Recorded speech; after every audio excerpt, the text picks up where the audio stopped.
దామోదరం సంజీవయ్య కూడా 2 సార్లు AICC president చేశాడు, ముఖ్యమంత్రి చేశాడు, కానీ ఒక్క పైసా సంపాదించలే. ఇలాంటి ఆలోచన వచ్చే తరం వారు తెలుసుకోవాలి.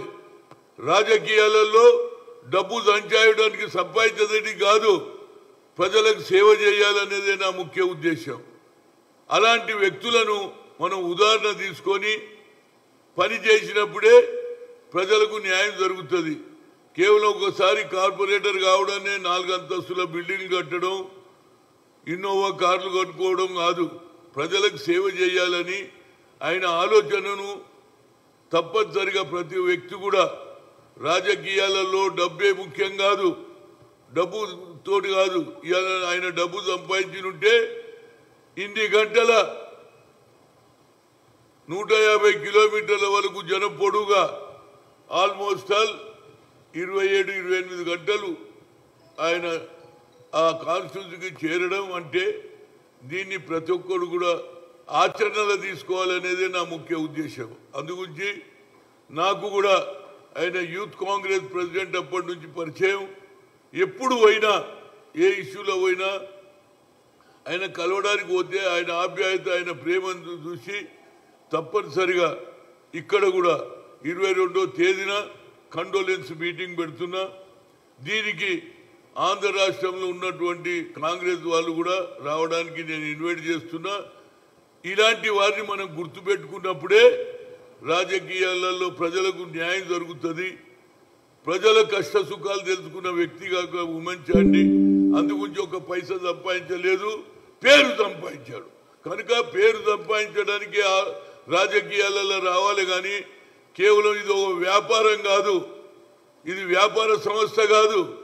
అదేవిధంగా ఇందిరాగాంధీ నుంచి ఇప్పటి వరకు కూడా ఎంతోమంది నాయకులు, పండిట్ జవహర్లాల్ నెహ్రూ కానీ, సర్దార్ పటేల్ కానీ, వీళ్ళందరూ కూడా దేశం గురించి పనిచేశారు. మౌలానా గారు కానీ, మహాత్మా గాంధీ అడుగుజాడల్లో నడిచినటువంటి ఆలోచన విధానం బడుగు బలైన వర్గాల గురించి, పేదవారి గురించి ఆలోచన చేసి ప్రజలకు సోషల్ జస్టిస్గా అట్టడుగున ప్రజానీకానికి న్యాయం చేసినప్పుడే చనిపోయినప్పుడు గుర్తించదు.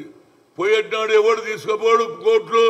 నేను చాలా మందిని చూసిన, కోట్లు సంపాదించిన నలుగురు కూడా శవం చూసేందుకు రారు, కానీ ఆయన పేరు సంపాదించాడు. అందుకుంటే ఒక మిత్రుడుగా ఆయన ఆలోచన విధానాన్ని వచ్చే తరంకు తెలవడానికి ఒక మిత్రుడు చనిపోయాడు కాబట్టి ఆ మిత్రుడిని కండోలెన్స్ చేసి దాని ద్వారా ప్రజలకు కూడా అర్థం కావాలి అని రేపు 22వ తేదీన మన ఇందిరా భవన్లో 11 గంటలకు ఈ సంతాప సభ జరుగుతుంది. దీంట్లో అందరి నాయకులను కూడా ఇన్వైట్ చేస్తాను. ఒక 4 మాటలు చెప్తే వచ్చే తరం వారికి తెలియాలనేది. దామోదరం సంజీవయ్య చనిపోతే సొంత ఇల్లు లేదు, అత్తగారింటి దగ్గర నుంచి శవం పోయింది. ఇది ప్రజాస్వామ్యం అంటే, సోషల్ జస్టిస్ అంటే దీన్ని గుర్తుపెట్టుకోవడానికే నా ఆలోచన. దాని ద్వారానే ఈ కండోలెన్స్ మీటింగ్ పెడతారు. నేను ప్రతి ఒక్కరిని కూడా ఆహ్వానిస్తున్నా, కాంగ్రెస్ వాదులను రమ్మంటున్నా. తప్పనిసరిగా ఇటు తెలంగాణ కానీ అటు ఆంధ్ర కానీ, ఆంధ్ర నాయకులకు కూడా ఇందిరా భవన్లో నేను ఇన్వైట్ చేస్తున్నా. Thank you.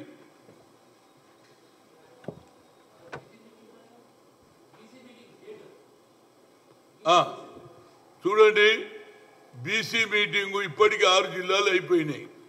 నిన్న ఏది సంగారెడ్డిలో అయింది, రేపు కరీంనగర్ జిల్లాలో అక్కడ ఉన్న జిల్లా నాయకులు, అదేవిధంగా పొన్నం ప్రభాకర్ వాళ్ళు ఆర్గనైజ్ చేస్తున్నారు. ఆ తర్వాత ఎల్లుండి మీటింగ్ ఉండే 23 నాడు మీటింగు పిఎస్సి మీటింగ్ ఉందని చెప్పాడు ఎవరు, మాణిక్రావు ఠాక్రే గారు. కాబట్టి ఆ రోజు పెట్టకుండా తర్వాత మళ్ళా 24 నాడు మాత్రం ఆదిలాబాద్ ఉంటుంది. అది ఏ రోజు అనేది అక్కడి నాయకులు, నిజామాబాద్ జిల్లా నాయకులను మధుయాష్ కావచ్చు, అదేవిధంగా మహేష్ గారు కావచ్చు, జిల్లా అధ్యక్షులతో మాట్లాడి పెడతారు. ఇంకొక రంగారెడ్డి మిగులుతుంది. ఆ రంగారెడ్డి చేసిన తర్వాత బెంగళూరు పోయి సిద్ధరామయ్యను కూడా ఇన్వైట్ చేసి పెద్ద ఎత్తున ఇవాళ అందరూ మాట్లాడుతున్నారు రా బాబు. అది బీఆర్ఎస్ కావచ్చు, బీజేపీ కావచ్చు, మేము పెడతాం అంటున్నారు. ఎవరన్నా నిజంగా కూడా బీసీలకు న్యాయం చేసిందంటే అది యూపీఏ చైర్పర్సన్ సోనియా గాంధీ, అదేవిధంగా మన్మోహన్ సింగ్ గారు. అవి కూడా మేము ప్రజలకు చెప్పి తప్పనిసరిగా వచ్చే ఎన్నికల్లో బీసీలు మెజార్టీ ఉన్నారు.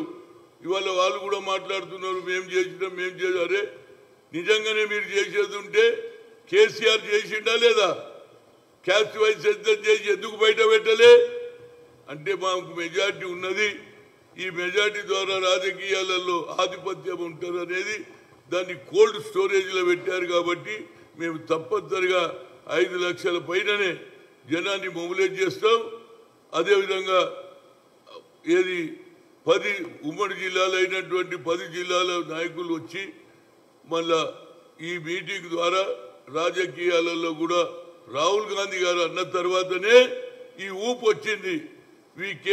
we come to the power, we will conduct caste wise census, according to that their population was will increasing their reservation అన్నాడు. కాబట్టి ఈ అన్ని పార్టీలు మాట్లాడుతున్నాయి.